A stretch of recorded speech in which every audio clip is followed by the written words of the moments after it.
Hello and welcome to Totally Rovers, everybody. Podcast all about Blackburn Rovers. My name is Liam. We also have Luke. And on this week's episode, Luke. Yeah, we're going to be talking about the draw against Middlesbrough as we head into international break. And then we're going to do the current standings of where Rovers are with the relegation battle as we head into the international break. Then we're going to look at Michael O'Neill's tenure as the Blackburn Rovers boss. And then we're going to do a preview of the game as we come back from the international break, which is against Birmingham away at St Andrews. How are you doing today? You doing all right? I'm doing very good, thank you, my friend. Yeah. Still enjoying life, having fun. Enjoying being 30 still. 30 plus 10, that is. Yeah. For those Again, who are for those, listening, he's got yeah. a big 40 on the background. So it's a happy birthday to you, Liam, and I hope you had a great one. It was Reached this that weekend, milestone so thank anyway. you. Yeah, nice surprise party, what I wasn't expecting, so that was always good. And yeah, no, it was just really good to have a good laugh with some friends and a couple of family members, and yeah. Brilliant stuff. Anyway, we're going to get talking to the game against Middlesbrough. I mean, we're on the back end of a very good win against Millwall, a very valuable 3 points Absolutely. away at the Den. And there was a pretty good feeling, a positive vibe around the Ewood Terraces after that result against Millwall.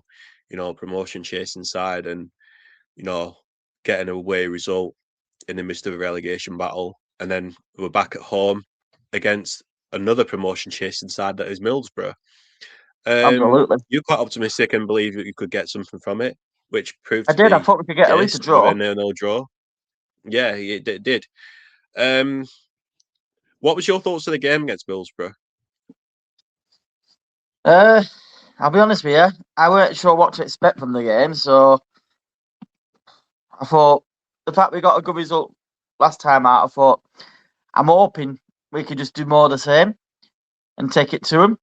And I'll be honest with you, I wasn't expecting the result, so because, like I say, it was one of them. But no, I generally think a couple more points on the board now, maybe one, maybe two more wins, or a win and a few draws, and we may just get over the line. I think you need to be getting that 48 to 50 point mark, and we'll be safe.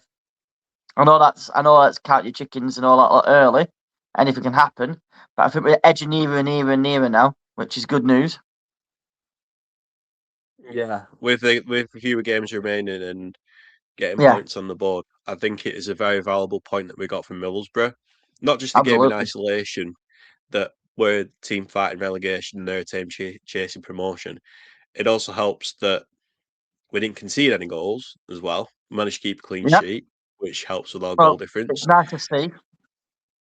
And like what you alluding to what you said, actually, you had that good feeling as well. Like we've always been been a banana skin to Middlesbrough, haven't we? For some time. I know apart from the defeat we got at home last season against Borough.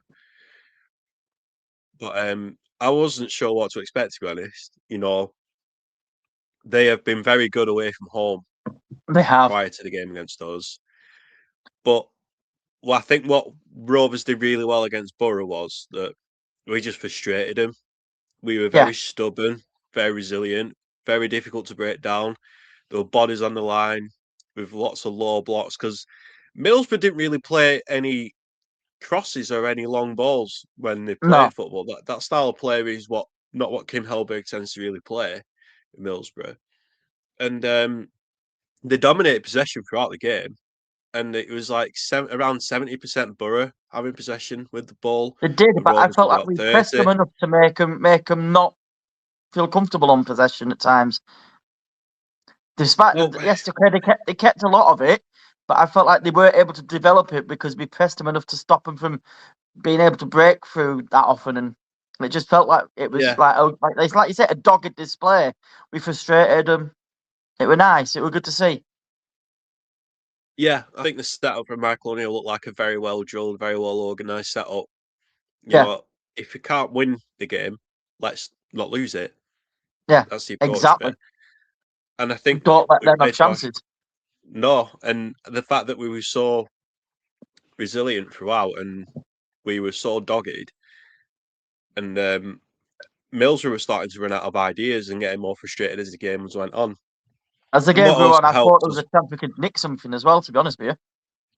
well, chances were very few and far between on our part Yeah. because like we didn't have much possession. I mean, But no, that's what I'm saying. The longer the game went Morishita, on, though, and the longer it yeah, stayed a draw, I thought, you know what? We might nick something against these because they're struggling to find a way through, and we might actually get something against them. Obviously, it wasn't to be. We didn't create much, but that was my overall feeling towards the end. I thought, you never know, we might nick something here. yeah.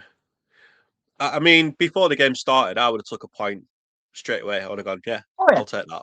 I would have took it straight away.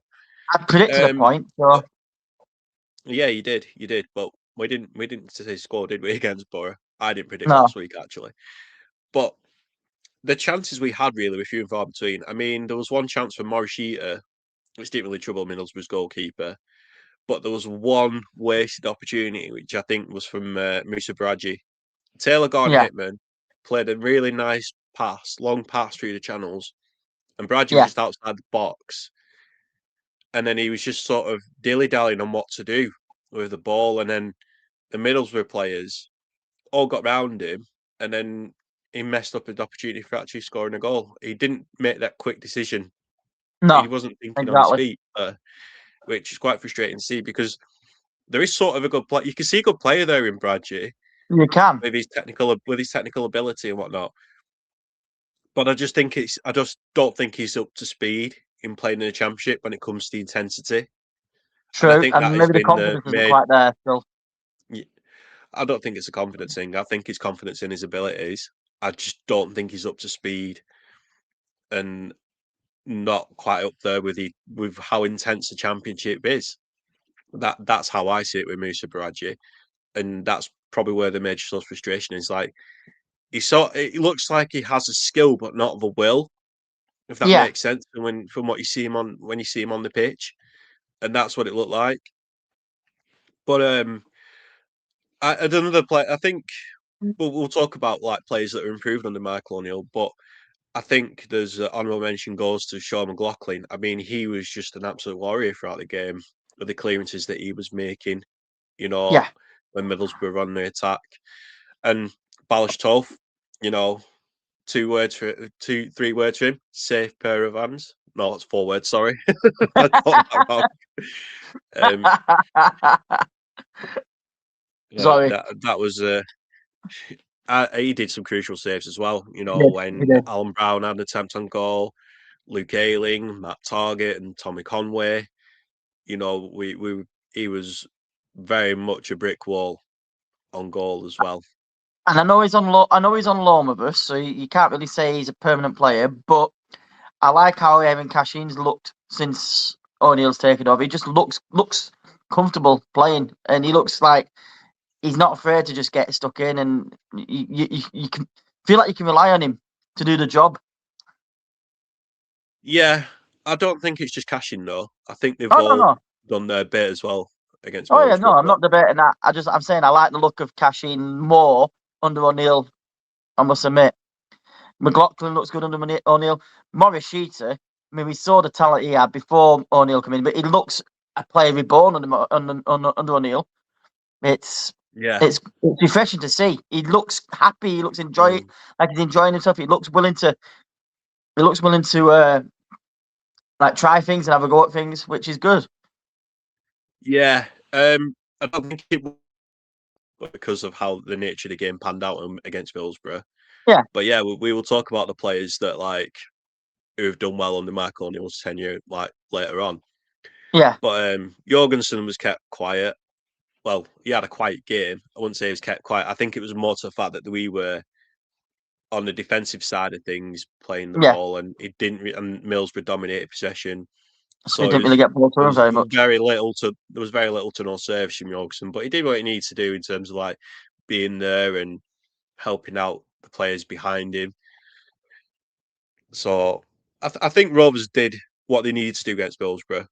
I thought it was a disciplined, well drilled, and resilient performance. and I think it was a well-deserved and hard-fought point against Borough from in the general scheme of things. And obviously, as the game finished, Rovers had an extra buffer, above the drop. We're Exactly. 19th in the league table, with 4 points above the drop. Unfortunately, teams around us, didn't pick up results. I think the only team Exactly. that won was West Brom. Leicester dropped points against Watford. Oxford got beat by Southampton. And Portsmouth got an absolute hammering off Queen's Park Rangers with a 6-1 defeat at Loftus Road, I which, to be know. honest, I did not see I that didn't see coming. that coming. And I was like, I was blowing my cheeks out when QPR were like thumping goals against Portsmouth. And I thought, I had a niggling feeling, like, because we had the early kickoff, the teams around us would probably seize this opportunity and go, right, Blackburn have dropped points against Middlesbrough at home. Let's try and get something out of it. But, you know, lo and behold, it didn't actually happen. So, No, we keep picking up the odd now, point doing now. It's good. And that's what we need to yeah, keep doing. Keep picking up points. Every point counts now. as we're hitting the international break and Michael O'Neill has gone managing Northern Ireland at the moment as the time of recording, what do you make of Michael O'Neill's tenure as the Rovers boss? I think he's done a pretty damn good job, personally. I think he's done a pretty decent job to say he's come in. He's not had much time to get the players up to scratch because it was at the end of the transfer window and everything. He's not had much time to spend with the players to get them playing well. He's had injury issues again, because it's been a talk of our season this season. But he's had more injury issues again. I mean, players like Hayden Carter's now out for the rest of the season and stuff like that. Yeah, And that's yet, really unfortunate. He was out injured. we still somehow manage to find ways to get results against teams like Middlesbrough that we don't expect to. Teams against like result against Millwall, we don't expect to. These are good results that he's getting with a team that's slightly struggling with injury issues, and he's not had enough time really to get his feet under the table fully and get enough time to build his squad. He's getting there now. I think he's found his team found his system and how he wants to play, and the players are enjoying playing it with him. I think he has more of a clue than what Ishmael had, and I generally think the players seem to respect him more and appreciate him more than what they did with Ishmael. I'm not saying they didn't appreciate Ishmael, but the way they play now compared to the way they were playing against Ishmael, it feels like they want to play for the manager more than they wanted to with Ishmael. If that makes sense. And when, That's the way it comes yeah, across to us anyway. yeah, and when you look at like the style of play and the football and the coaching and whatnot, it looks like the players are very much on board what Michael O'Neill Yeah, is doing.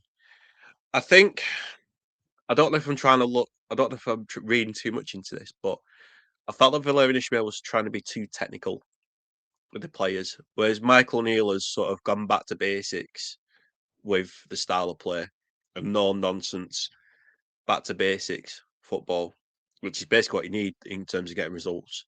It's not yeah. about playing fancy football, playing the best football. It's just about doing all you can to get results. And About getting them sometimes you got points to on the play board. ugly to win results and get points on the board. It's all about getting results, no matter what you do or what it takes to actually get something from it. And I think from managing Northern Ireland, he thrives from that being the underdog. And with Rovers in the situation they're in now, I think he's using that underdog mentality, an underdog approach that we tend to do quite well in, really. And I feel like one thing that really has improved with Michael O'Neill is we're a lot more disciplined at the back line Yeah, when it comes to definitely. defending. We're a lot more disciplined there. I mean, Just how look a many lot more times organised, I don't have, we? yeah, they look a lot more organised, look more well drilled.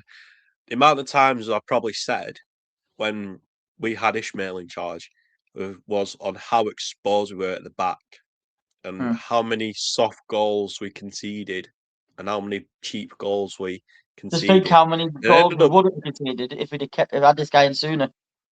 yeah, and the things like that is that we're actually gaining points for having a more organised defence as well. Yeah, It's things like that where defeats could become draws, and draws can become wins. And another thing that I've really noticed is that we're playing to the whistle as well. I Yeah, mean, we have been getting results under Michael O'Neill from late goals as well. I mean, the yep. game against Preston is an example of that. And then we got the late equaliser against Portsmouth. I mean, the late goals, they have actually really helped us as well. And the We 2-1 played to win we whistle. got, there were 2 late goals as well. Yeah, that's true. Yeah, against Millwall as well. I mean, we've shown some character. I mean, it's not all been plain sailing under Michael O'Neill. Don't get me wrong. I mean, we've had one or two stinkers in the run of games. Yeah, The real stinkers, of course, has got to be Derby and Oxford away. They were the real Derby was stinkers for us. Derby was a real painful one to take because it just felt like we didn't show up. But Oxford, I felt Oxford just felt like they were up for it more at the time. It's just the way it came across. And I don't know why, but it just felt like Oxford seemed more up for it, and I didn't like that. But we bounced back from that rather well with Millwall, so Yeah, we've shown character, haven't we, as well under yeah, Michael O'Neill. Players don't feel sorry for themselves. Michael O'Neill's like, right, we'll do this. We are where we are. Let's not feel sorry for ourselves. Let's not dwell on how the season's been. Let's go and try and make sure we stay in this league. And that's the, yeah, the, the approach he has.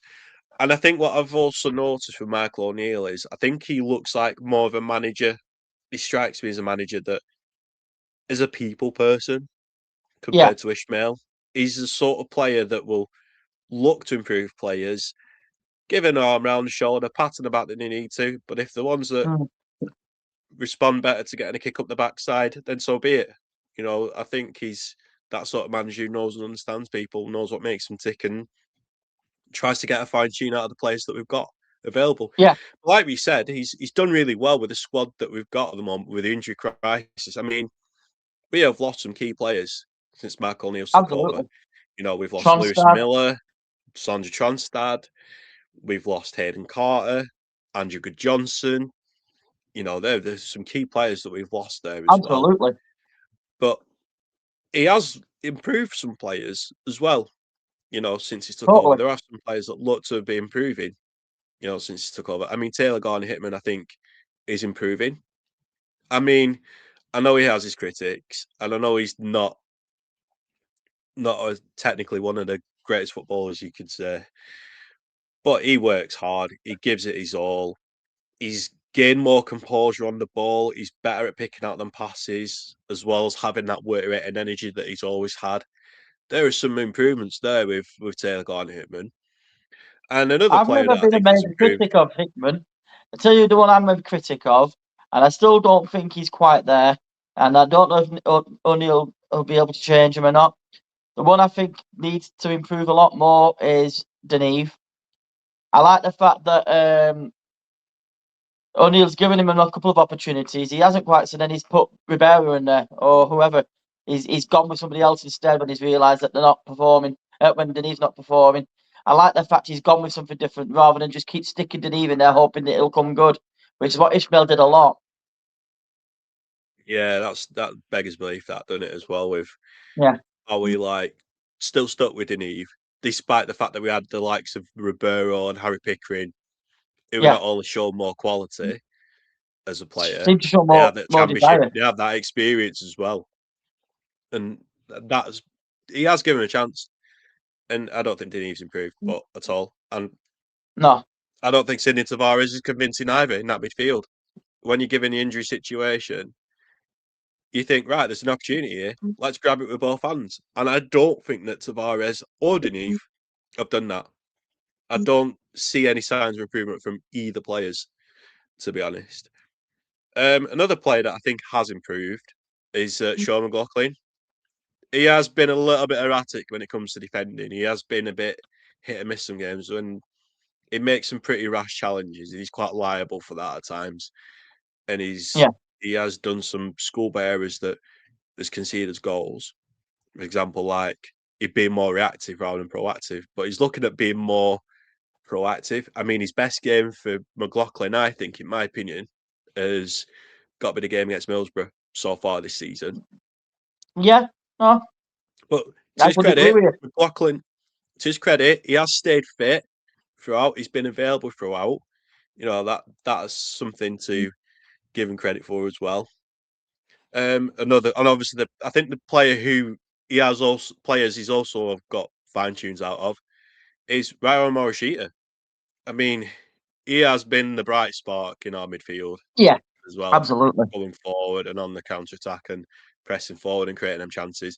I mean, he has racked up some He's made, Rovers and getting the goals as well. yeah, I was going to say And he's made then, it so that Campbell's not been missed. Because Campbell when he came back from it, he wasn't at his best coming back. And to be honest with you, we felt like we missed him at one point. Now I don't feel like we miss him so much because Maurice Sheeter's really stepped up. And if anything, I feel like he's taken on that creativity role so well. And I don't miss Campbell when he is out and when he isn't around. yeah, his absence hasn't been felt with how Morishita's Exactly. been doing. Is that there is some quality shining through with Ryo Morishita as well Mm, in Cantwell's absence. And like Cantwell, he has that creativity, that eye for a pass and where to place the ball and how to channel it through and whatnot. He's got that. He's got that technical ability there, but he's got the work rate and the yeah. get determination to actually go and try and get something out of it. Cantwell, though, to me, has been a major source of frustration because we know he has it. It alludes back to what I just said about Baraji. He has the skill, but not the will sort of mindset. And I know he's had injury niggles. He's been plagued with injuries this Yeah. season, but he's not looked like a player who's rolled his sleeves up, got stuck in, and grabbed the game by the scruff of the neck. Mm. That's been a major source of frustration with Cantwell. No, I You agree. know that, and I wouldn't be surprised if he goes in the summer. I mean, he's turned down a new contract apparently, and with the money that he's on, with how much he earns according How to how long have you got left? Apology, he's got next summer. So we could sell him So off I this won't. year, get a decent bit of money for him, and we've got a ready-made replacement in Morishita. Yeah, but then you've also got the payroll freed up with how much Campbell's been Exactly. earning as well. That's another thing to He's the factor in, highest which you earner. probably get. Yeah, exactly. The second to highest earners earn roughly, according to Capology, is like about half of what Cantwell earns as well. Exactly. So he's a luxury But player. That he is, and he's a but luxury we he's not. can't really afford, really, with Campbell, And to it's a be luxury that honest. hasn't really been much of a luxury this season. So do we really need it? No, it's a luxury that we don't need in that regard as well. And Exactly. we've played well without Campbell. That's my point. But another player, yeah, but another player I think that O'Neill is looking to get a good tune out of is Matej Jorgensen. I was about to say the same I thing. think he made. I think he made an error by playing him out wide. I don't think you'll get the best out of him. He's a bit like Good Johnson in a way, a fox in a box Yeah, sort of forward, he but looks he good though knows when where he's to make when the he when he's runs. on it.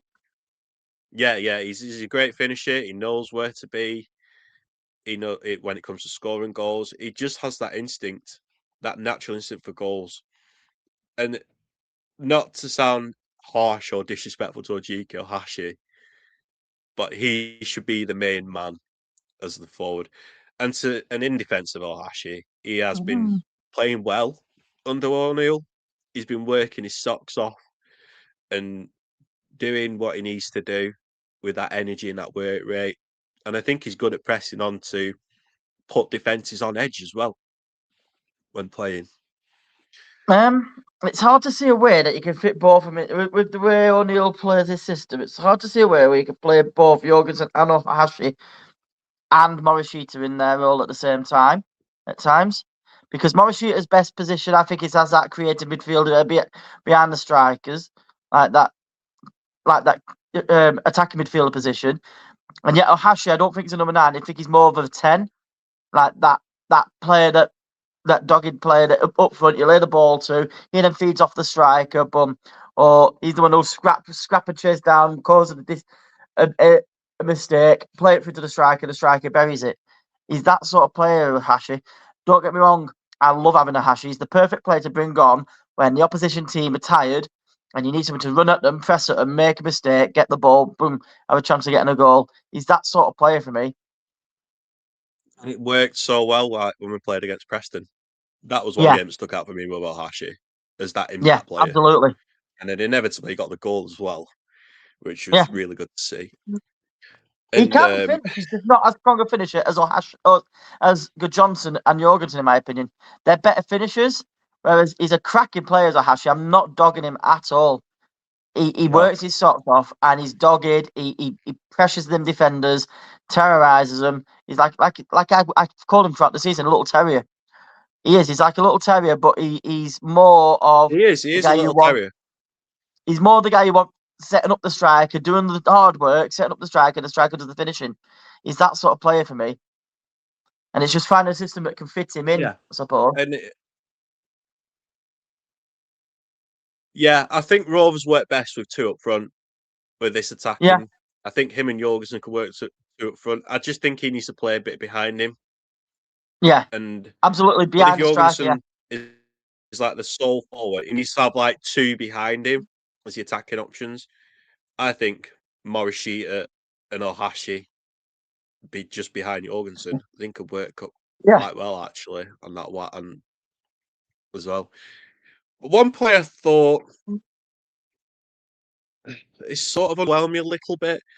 I might be a little bit harsh saying that, but he's come back from an injury and having come back from AFCON, but he's slowly coming back to form. Is Ryan Alabiosu?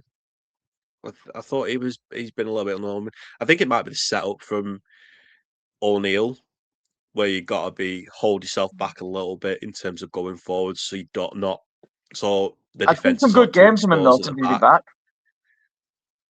Don't Yeah, forget, yeah, he is. To be he fair. had And I that think, period where he's in Africa, and it was like every few days he's playing. So he's going to be tired coming back from that. He never really got a rest coming back from that. So he thrown straight back yeah, into Rovers team, and he hasn't always been at his best. But what I will say is there has been glimpses of how he can be at times. So I won't mm, really be too negative about him because for the first half of the season, he was our best player by far. yeah, absolutely. Yeah, he was a really he has adapted well to Championship. He's hit the ground running. You know, credits where it's due with Alabiosu, and I think O'Neill will get the best out of him. I think he can, Yeah. get the best out of him. I think O'Neill's patient with him and allow him time Mm. to recover and get back from it. Another player that deserves honourable mention, I'm surprised me or you haven't mentioned, is Adam Forshaw. I mean, This is true, yeah. Adam Forshaw deserves a mention with, He's stepped standout up where Tom performers Tad's been under that and we've been missing. absolutely, and his experience, his quality, and what O'Neill's done really well with managing the players and utilising the squad is the rotation element of it. Okay, it didn't quite Yeah. work out with Aiden Carter, but so far with Forshaw, touch wood, it's going well. And I hope Yeah. that continues for the rest of the squad so we're not suffering too much with injuries. And in Hayden Carter's absence, obviously, Tom Atchison stepped up. And Michael O'Neill definitely likes what he's seen as he's got a call up for Northern Ireland and he's gone with him and Stephen Davis on the international break Yeah. to be in the squad. So that was another bright spark as well from one of our youngsters, like showing up and rising to the occasion. And Tom Atchison has done well with Rovers. It's like he's just rose to the occasion and plowing through for it and getting stuck in, which is what we like to see. I totally agree. So, I mean, depending on how it ends with Northern Ireland, whether or not they qualify for the tournament, and if Rovers do stay up, it'd be a no-brainer for Rovers to appoint O'Neill as the manager for next season. I totally agree. And he deserves to be backed with like what squad he's inherited and the injury crisis that we've had. He definitely deserves to be backed by the board and by the owners. But whether they will or they don't is another matter itself. Yeah. As we come back from the international break, we are away from home. We are going down to the West Midlands against Birmingham City. On the reverse fixture, we suffered a rather cruel 2-1 defeat at home against the Blues. So, what's your thoughts and views on how Rovers could potentially do against Birmingham City at St Andrews? I fancy our chances. I think the result against Millwall and the result against Middlesbrough put us in good frame of mind. They've had a nice little rest. Well, most of the players will have had a nice little rest for the international break. I'm thinking we can go and play against Birmingham. They've not really got much to play for now. So I fancy us, I fancy two. I'm going to say 2-1 Rovers. That's ambitious, that. You got to be Birmingham, ambitious. yeah. I mean, Birmingham have. They're not in the, no disrespect to Birmingham, but I don't think they'll be in the hunt for the playoffs as the season draws to a close. They've gone very much under the radar in this playoff hunt as well. It started really strongly for Birmingham. It's just fizzled out, hasn't it, in a nutshell? Yeah. The recent run of form has not been great. They're around mid-table. They've lost 4 games, won 1 and draw 1. And they have the last win at home was against Leicester, which was the beginning of last month. So pressure's on Birmingham as well with Chris Davis. Yeah. A lot of fans have grown really impatient with him, and they're not happy with how things have gone with the run of results. And when you consider the backing that he's had and the amount of money he spent on the squad, you can sort of understand that and why Birmingham Yeah. fans are frustrated. And when you look at where Wrexham have gone as well, with the money in the backing that they've had, you can sort of see where that frustration lies for Birmingham. And I what mean, I will say with Birmingham is that run of form right there, 4 losses, 1 win, 1 draw, is exactly why I think we can go there, get a 2-1 victory, and actually come back, and then we're only 3 to 5 points off the tally we need to be safe, I think. And that puts us in good stead when we're playing against the likes of West Brom and Leicester still to come. what could count in Birmingham's favour against us is they've had Chris Davis around the camp throughout the international break. We haven't had our Yeah. gaffer around through the international break with Michael Neal there. But I know he would have set something out and organised something He'll have organised his for coach Phil and that. Jones, Yeah, for Phil Jones and Damien Johnson to carry out the duties in his absence. absolutely. That's most likely thing that would have happened as well.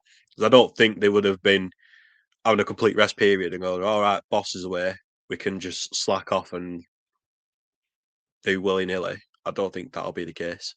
No. What It'll would be a you tough predict? one. And what do you think?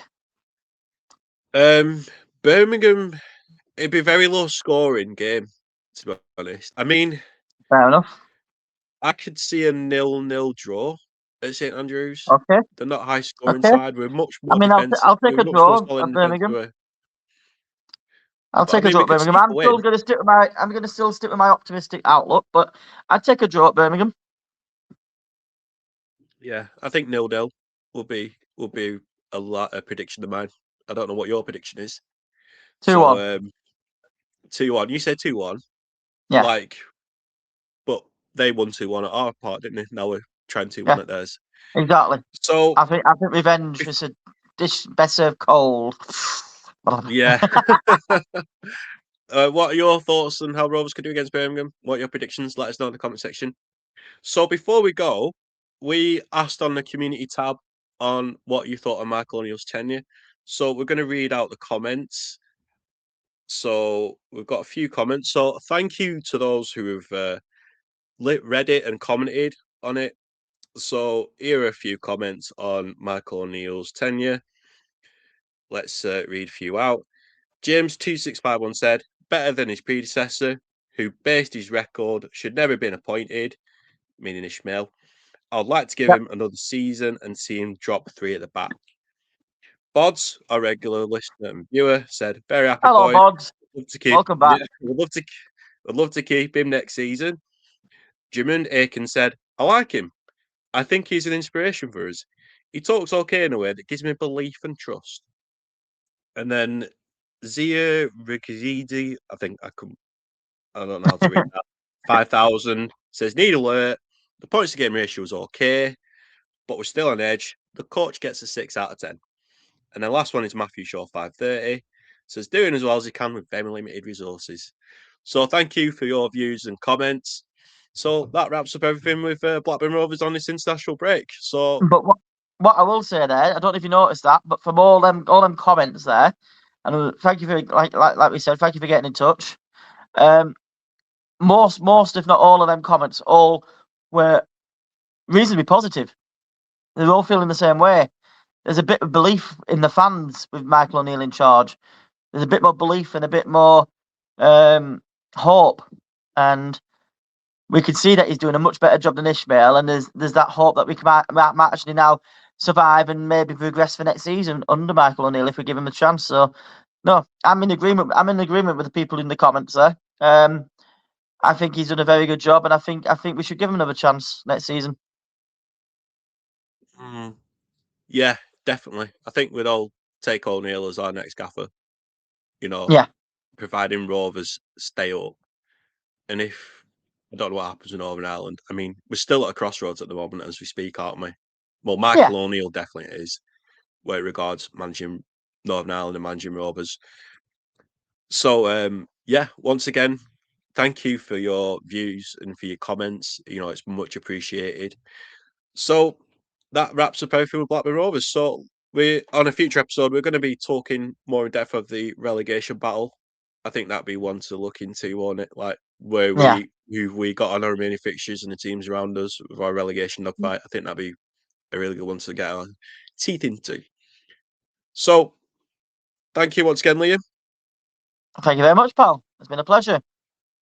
So, and thank you to you, the loyal listeners and viewers. Don't forget to like, thank comment, you guys and subscribe. for always tuning in and for giving us your honest feedback. And thank you for being a part of our little show that we enjoy doing ourselves. Yeah, and we will see you next time. So take care and enjoy the international break. See you, everybody.